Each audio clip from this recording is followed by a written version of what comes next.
वतन के मुद्दे में आज हमारे साथ बातचीत के लिए मौजूद हैं वरिष्ठ समाजवादी नेता, समाज सेवी और लेखक वसीम गादी साहब। वसीम गादी साहब, आपका इस्तकबाल है। गादी साहब, जामिया मिल्लिया इस्लामिया के मामले में आज ही कोर्ट का जो फैसला आया है वो जामिया के लिए इब्तदाई तौर पर काफी राहत की बात है। जो कोर्ट में सरकार ने कहा था कि जामिया के माइनॉरिटी स्टेटस को रद्द कर दिया जाए, सरकार पुराने वाले हलफनामे से पलट रही थी, उसको जामिया कोर्ट ने मेरिट की बुनियाद पर खारिज कर दिया। देखिए, मेरे समझ में ये बात नहीं आती है कि जो हुकूमतें हैं और हुक्मरान हैं वो किस हद तक गिरेंगे। उनके गिरने की कोई लिमिट है कि नहीं है। भाई, तालीमी इदारे, जो अकलियती तालीमी इदारे बनाए गए थे, वो हिंदुस्तान के संविधान, हिंदुस्तान के कॉन्स्टिट्यूशन और दस्तूर के मुताबिक बनाए गए थे। और उनका मकसद ये था कि जो काम सरकारें अकेले नहीं कर सकती हैं, समाज के लोगों की भी जिम्मेदारी होती है कि कुछ काम एनजीओ के जरिए, कुछ काम कम्युनिटी के जरिए, कुछ काम कम्युनिटी सर्विसेज के जरिए वो अंजाम दें। उसी के तहत इसी एक ये नजरिया था जिसके तहत बहुत सारे इदारे कायम किए गए। हमारे हिंदू जो समाज के लोग हैं उन्होंने भी इदारे कायम किए गए, जो माइनॉरिटी के लोग थे उन्होंने भी इदारे कायम किए। उसमें क्रिश्चियंस ने भी किए, मुस्लिम्स ने भी किए, सिखों ने भी किए। लेकिन माइनॉरिटी जो कैरेक्टर का मतलब ये नहीं कि उसमें सिर्फ मुसलमान ही पढ़ेंगे, उसमें हिंदू भी पढ़ सकते हैं, उसमें क्रिश्चियंस भी पढ़ सकते हैं।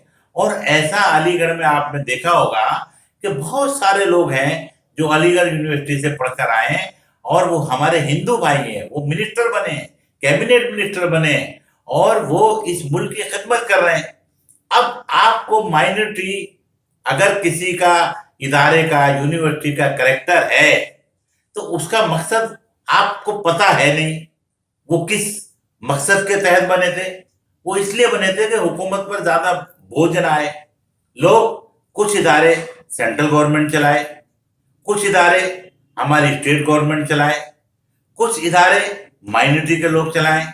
इसका ये मकसद था। लेकिन चूंकि कुछ हुक्मरान हैं जिन्हें शर फैलाना है, परफॉर्मेंस नहीं कर पा रहे हैं, डिलीवरी नहीं दे पा रहे हैं, जो उन्होंने वादे इलेक्शन में किए होते हैं उनको पूरा नहीं कर पाते हैं, तो फिर ये लोग क्या करते हैं कि लोगों का ध्यान भटकाने के लिए, लोगों की तवज्जो दूसरी जगह मबजूल कराने के लिए इस तरह के मुद्दे उठाते हैं। ये भी एक इंडस्ट्री है, ये एक डर्टी ट्रिक है। हुकूमतों का एक इदारा है जिसमें किसी न किसी तरीके से ऐसी चीजें उठाई जाएं जिससे समाज बटे, हिंदू मुसलमान बटे। अब जामिया का ये मसला था, ये तो बिल्कुल ही आपको सबको मालूम है कि ये अकलियती इदारा है और अकलियती इदारा एक खिदमत कर रहा है। इसने हजारों इंजीनियर पैदा किए हैं जो आज एमसीडी में काम कर रहे हैं, डीडीए में काम कर रहे हैं, मुल्क के लिए विदेशों में काम कर रहे हैं, पैसा कमा के मुल्क को भेज रहे हैं। हमारे मुल्क की तरक्की हो रही है, उस पैसे से हम पेट्रोल खरीद रहे हैं। आज लाखों लोग हैं जो जो अकलियती इदारों से पढ़कर आज मुल्क की भी खिदमत कर रहे हैं, विदेशों में भी जाके हमारे हिंदुस्तान का नाम ऊंचा कर रहे हैं। और आप उनको खत्म कर देना चाहते हैं, आप अदालतों का सहारा ले रहे हैं। अरे अदालतों में तो खुद बहुत काम है। अदालतों के पास कहाँ इतना टाइम है कि आप गैर जरूरी चीजें ले जाके अदालतों पर बोझ लाद रहे हैं। लिहाजा जो आज हाई कोर्ट ने जो अपना फैसला था वापिस किया है, गोया हम ये माने कि जो जामिया मिल्लिया का अकलियती किरदार है उसको बहाल किया है या उसको फिर से वो रिस्टोर किया है।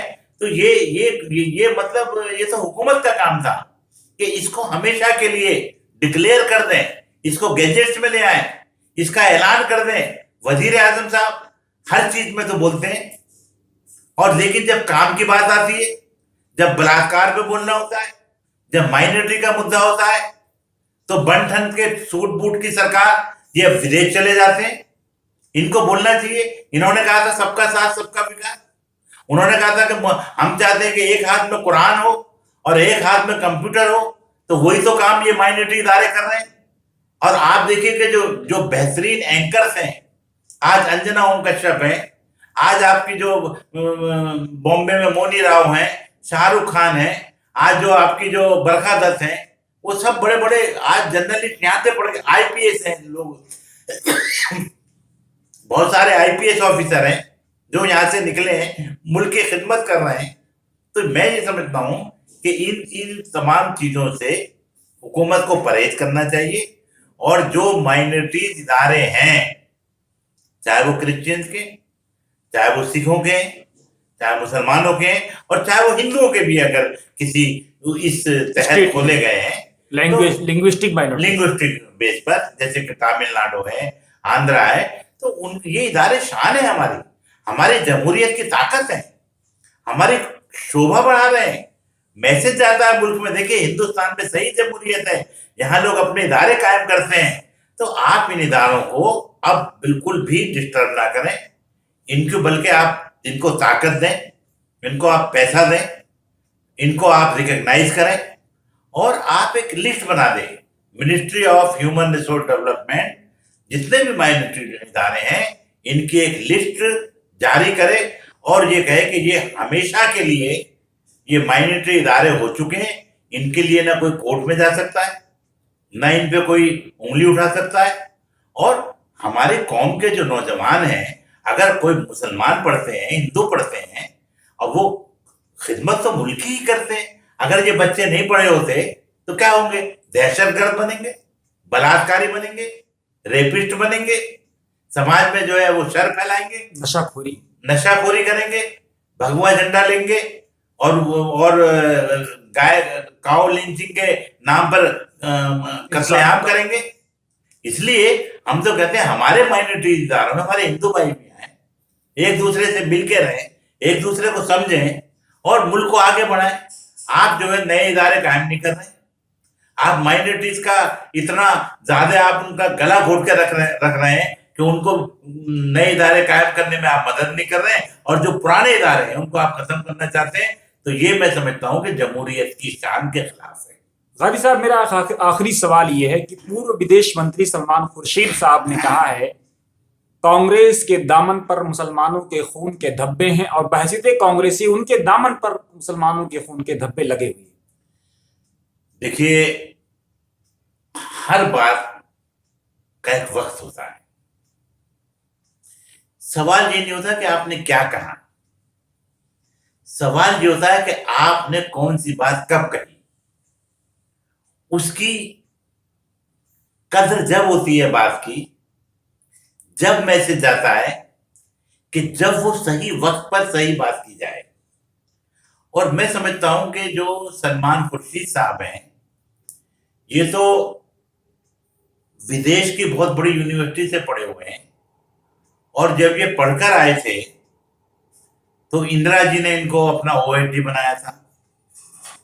इनके बाप कांग्रेस में रहे, मिनिस्टर रहे, खुर्शीद आलम साहब गवर्नर रहे, बड़ी बड़ी पोस्टों पर रहे। सलमान खुर्शीद साहब खुद बहुत बड़ी पोस्टों पर रहे, और विदेश मंत्री रहे, कारपोरेट अफेयर मिनिस्टर रहे। तो जब इनको ये बात कहनी चाहिए थी, जिस वक्त फसादात हो रहे थे, उस वक्त तो ये कांग्रेस को जस्टिफाई कर रहे थे।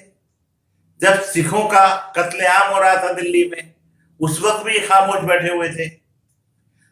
और अब जबकि सलमान खुर्शीद साहब का सियासी कैरियर खत्म हो चुका, यूपी में इनकी सियासत का जनाजा निकल गया, एज ए वकील भी ये फ्लॉप हो चुके, और कोई आज इन्होंने कोई भी किसी भी अदालत में कोई एक कामयाब केस इनका नहीं आया है, मुकम्मल तौर से फ्लॉप हो चुके। और अभी ये 4 दिन पहले कह रहे थे कि साहब बटला हाउस के एनकाउंटर में जो लोग शहीद हुए, आसिफ और साजिद, उनके फोटो देख के सोनिया जी बिलक बिलक के रोने लगी थी।